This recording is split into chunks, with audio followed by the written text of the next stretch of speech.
Hi everybody, it's me, Jessica lwhor, and we're back with another Jess Talk. And this week we are talking all about animals and pets galore, our little fur babies.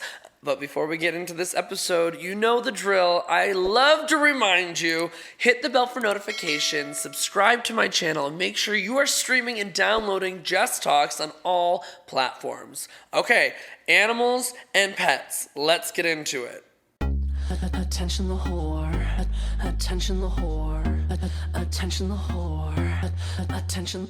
Here I am walking down the street, seeing all the boys trying to take a peek. Shorts pulled up and chest out right. Come on, boys, just take a bite. Look but don't touch, spin it round and round. Crazy time. Okay, so let me give a little backstory. It took me a really long time to not be afraid of animals. And yes, that's how I'm starting this episode, because I feel like I need to go through a journey with you about how I got to the place of me now liking animals, okay? I was a kid, like many kids, you see furry things and creatures and you're like, oh my gosh, like I kind of want to pet it. Well, duh, it looks soft, okay? He's so fluffy, I'm gonna die! At the time, I really liked dogs and cats, although it's really important to know I was not allowed to have any kind of pets that were not in a cage when you're done playing with them. So tanks or cages, okay? And that did not include, like, they couldn't roam without, like, holding them. Like, you could not have a cat or dog, basically, is what I'm saying. So no animals like that growing up. So when we had the opportunity to go to other people's houses, like most people that don't have a cat or a dog, you get excited if you like one or the other or both, and you want to pet the animal. You ask if you can, you see them on the street, it's your friends, whatever reason you want to pet them. My uncle Frank, and this is where that story begins, had like 5 schnauzers, okay, which at the time, like, if I didn't have this experience, I'd probably be like, oh my God, he had 5 schnauzers. No, he had 5 little nasty schnauzers, okay? One was this mom, and she just, like, grumbly just walk around the house.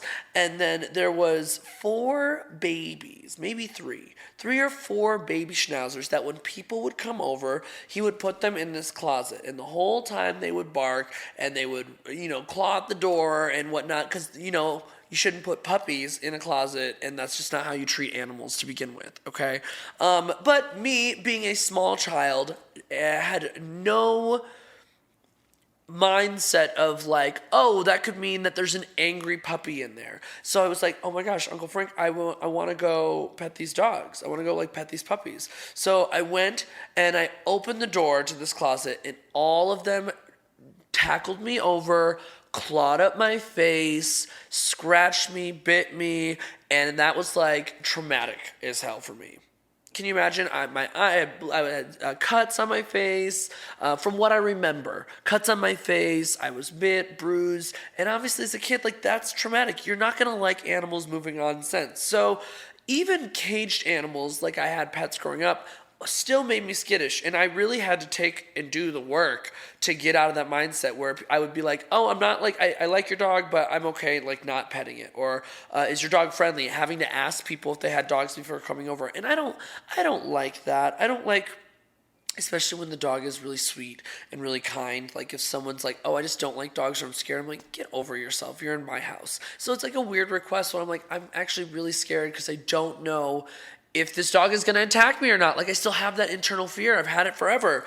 And I think the more I got comfortable with animals by either owning them or taking on the task of owning a pet cat for the first time and not killing her, my sister becoming a vet, my current boyfriend working with animals, it is really weaned off, and it's made me super safe because my sisters all have really, really amazing dogs, and they're super friendly. My sister had an amazing cat. All the animals that my boyfriend introduces to me are really, really nice. My friends have nice dogs. No, I'm not worried about that, but I still get a little nervous with new animals that I'm not familiar with the owner, because you just never know, and they can sense fear, and I can't like get rid of my fear. But over time, things have gone great, but I do not like schnauzers. They are my least favorite dog because of that. If you have a schnauzer out there, it's not you. It's just the dog's breed, okay? It's okay. It's okay. Some of you think they're cute, not me. I can't help it. So that's important to know about like why my fear of animals happened. I was definitely a lover of animals from afar. I liked going to the zoo. I liked watching animals about videos of animals. My favorite animal is a pig. I like wrote a report on pigs. I've always wanted to own a pet pig, and I finally got to like go visit a bunch of pigs the other day. I don't even know when this video is coming out, but she had 11 pigs, and I got to pet all of them and rub their belly and feed them Honey Nut Cheerios. It was great. Love pigs. Still want a pet pig. But growing up, that wasn't in the cards. Having a pet pig. Growing up, a dog or a cat wasn't like most of my friends. We were stuck to things that were caged. So grew up with a lot of fish. My dad was super into fish, and I was not old enough to remember, but I've been told the story that one day the power went out and his entire amazing and beautiful fish tank went out as well, and all of them died. And like he didn't really get back into it. He kept the fish tank. We've had it. I bet you it's still in the same spot from years and years and years ago, but he about like renovating it and making it a big fish tank again. But I think that I don't think he's going to. But yeah, killed off all of his fish. So fish were prominent in the house for a little bit. A lot of birds, parakeets and lovebirds. Fickle was one of the. I'm like digging deep into a file cabinet of childhood names. I have blocked out a lot of this shit. We had 2 parrots at one time, Pablo and Colleen. Peaches and Cream were lovebirds. Fickle, it's not pickle, but it sounds like Trixie and Fickle. That sounds right. We had a lot of those kinds of birds, and the one thing that was nice about them is all of them but the parrots are super loving. Want to sit on the shoulder and just like cuddle up. Could do little step up tricks with them. They were really well behaved when you like went to clip their wings. But the parrots were demons. These things wanted to kill everybody, and they were loud and shit everywhere, and I think they worked together to make everything miserable. And then here's the weird thing, okay? Finally, after like 6 months, I believe, with these parrots, we decide to sell them. And we find this owner, and the new owner, comes into the house, and I'll never forget this, goes to stick her whole hand through the bars of the cage. And we're like, don't do that. Like, they bite. They're going to attack you. And the parrot comes out and perches on her hand and starts licking her arm. This terror of a fucking bird, and sold. Bitch, get them out of here. If that thing's not going to bite you. But what magic power when animals don't sense fear, and that there's like something. My sister's that way. I think a lot of vets are. My boyfriend is, where there'll be just an animal that inherently wants to come and say hello out of nowhere, or is extra friendly to them. And it's so interesting. I think they really can sense that nervousness.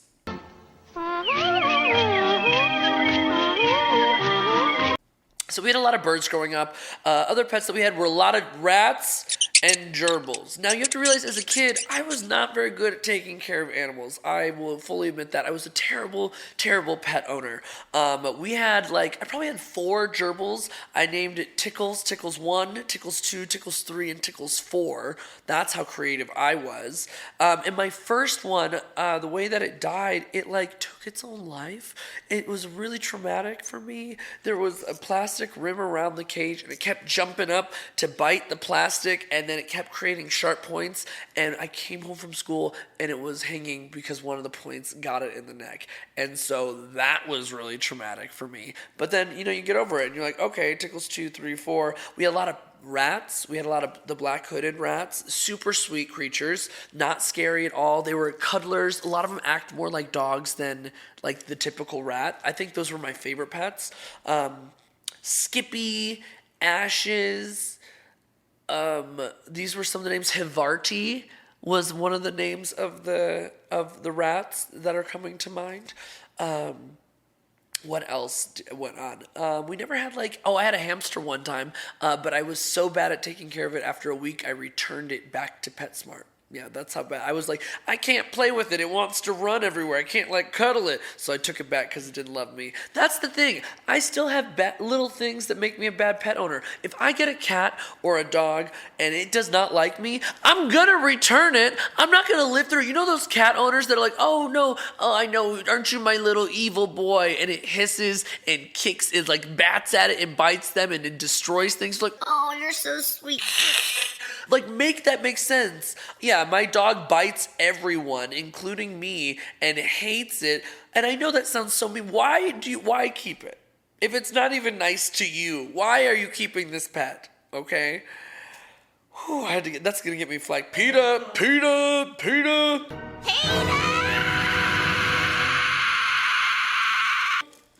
Yeah, so I still have little pieces of that, but I've been really thankful that when I decided to be a first-time pet owner as an adult, I had my kitty, Miss Floof, Floof. Miss Floof if you're nasty, Hootie and the Blow Floof, Double O Floof. Yeah, I've made a lot of nicknames for this sweet baby angel. Love her. She was 10 years old when we got her. She acts like a kitten, but she's super chill. Cuddler, doesn't destroy things, doesn't jump on furniture.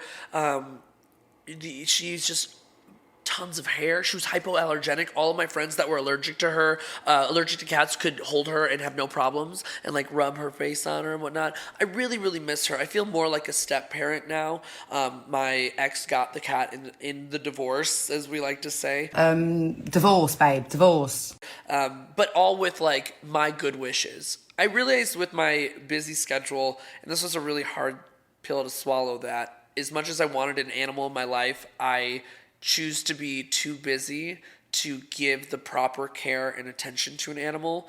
And it hurts me to say that because I really want another cat or a dog, or just like one of my own. However, I know realistically it is not the time and I'm not able to commit to an animal, and that's not fair to the pet. So that was one of the reasons that Miss Floof went to my ex. But I do get to go visit her, see her a couple times a year, and I do think of her all the time. I'm really thankful now. My current boyfriend has a cat, very low-key, Gigi. She's a hairless sphinx, and she is the most needy creature I've ever met. She wants to not just like rub her face on you. She wants to like rub her face in your throat. She wants to be inside of you to show you love, and even then it's not enough. She's the weirdest cat. She's not scared of anything. She doesn't understand the idea of like no and like pain, or like if an animal attacks. She's too naive, and she's just a special girl. She's so socialized that you can do anything to this cat, and this cat has no care in the world, but constantly needs love and attention, and is a food hound. Like, will aggressively take your food and try to get as much food in their life as possible. I've never met an animal like this. So I kind of have a pet, but I'm more like a stepmom. I'm sick of being a stepmom. I want to be like I want to be attached. I want the newborn, that's little animal, to be attached to me. And I think that's what's really nice, is that my boyfriend allows us to foster animals. So we fostered puppies, we fostered a kitten, and so I kind of get the taste of being a pet owner, but the hardest part is always giving them back and being like, I don't get to keep you, and he keeps me level about it because I'm about to fight. I'm like, I want to keep it so bad. I never had any like reptiles. Those were not a thing that I'm a fan of. To each of you that have snakes as pets, good on you. Keep that shit locked. I know somebody that would let it crawl around its house, and I really don't like that. I don't trust that. So I will look at reptiles or like touch them and pet them, whatever, and leave it at that. I don't need to own them. Same thing with spiders and insects. Not really my cup of tea. Fish annoy me. I think they're beautiful to look at, but I'm like, oh my God, you just swim in your own shit the whole time. Oh God. Yes, you're only so pretty for so long. I'm not really into that. People ask if I'm a cat or a dog person. I'm a yes and person. I love them both pretty equal. But there are some cats that I would not even come near, and there's some dogs that I have nowhere near to touch. If your animal is ugly, I probably won't pet it. I know that sounds really terrible. I just have a hard time with certain animals. I'm like, okay, it's like a baby. You don't want to hold an ugly baby. Is your wig squeezing your brain too tight, heifer? You don't want to pet it. You can just say, hey, that's so nice. I don't really have preferences when it comes to like how to train an animal. I know I respect whatever the owner says. If they don't want to be fed from the table, they can be fed from the table. I don't usually feed dogs or any animals human food because my sister ingrained it into me how terrible it is. So I just avoid doing that. I guess I met this woman that has chinchillas and rabbits and guinea pigs. I met a naked guinea pig for the first time. It was weird, but it was like cute. Had a mustache. Like a naked mole rat. Overall, I'm a huge animal person. I really love and appreciate the connection that owners have with their pets. I really love anything from farm animals. I'm not scared to get dirty or get my hands dirty or like get slobber on my hand. I'm not that person. I really love going to the zoo. I love going to the aquarium. I'm so fascinated by creatures and how the circle of life functions and works. Like I will put on the Animal Planet in the background just because I love watching or hearing about it. It's interesting to me. It's good background noise. And it also depends on who's narrating it because that's funny as shit sometimes.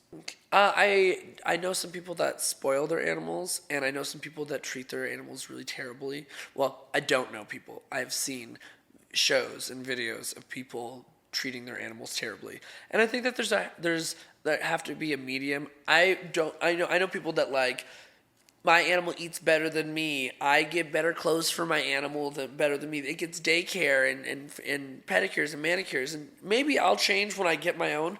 But in my head, I'm like, no, you're not getting treated better than me, bitch. But I also haven't had a pet outside of Miss Floof, who was super easy to take care of, and it would be a treat for her to give her gravy. And that was like her yeehaw. She didn't care about the other stuff. Every gerbil or rat was just how it came. It was not like a newborn or something. Every fish was already a fish, full fish. Nothing like from the egg, from the womb. Not like, and then like, oh. No, none of that. I would love to. I'm really, really interested in this cat right now because it's 4 weeks old. It's only 4 weeks old. I want it to attach to me. I have baby fever. I have fur baby fever. I want an animal so bad. Let me smell and pet and love on your pet. Please. Please. All right, everybody. That is your episode about animals and pets. Go ahead and tell me down below in the comments some of your names of your pets growing up, some of your favorite animals. And I think that we need to do a part 2 on this. I think that this can go beyond just our pets in our lives. We'll see you next time. Bye. Attention the